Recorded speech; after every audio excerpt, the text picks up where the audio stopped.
نغمه طالبانو ته نجونو ته ورکړل شوی خدایي حق ترې مه اخلئ. دوستانو که غواړئ نور تازه او مهم خبرونه ترلاسه کړئ نو همدا اوس زموږ یوټیوب چینل سبسکرایب کړئ. پام وکړئ د نن ورځې چمتو خبر ته. د افغانستان وتلې سندرې غاړې نغمې له طالبانو څخه غوښتنه کړې چې نجونې ښوونځیو ته پرېږدئ او خدایي حق ترې نه اخیستل کیږي.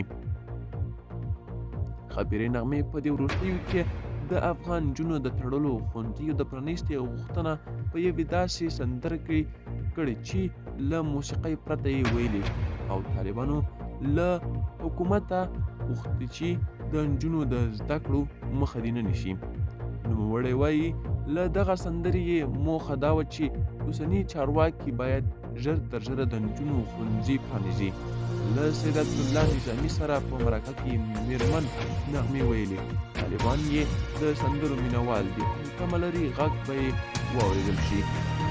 هغه زیاتوي دا حقیقت دی، طالبان همیشه زما سندرې اوري، ټول زما مینوال دي، زما علاقمند دي. موسیقي داسې یو شی دی چې هره ټولنه ورته ضرورت لري، هر انسان هر زړه ورته ضرورت لري او دوی زما مینوال دي.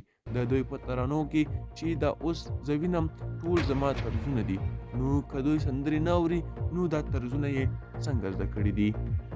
دا اوس چمتو کلی خبر تر بیا ښې چارې ښه وخت.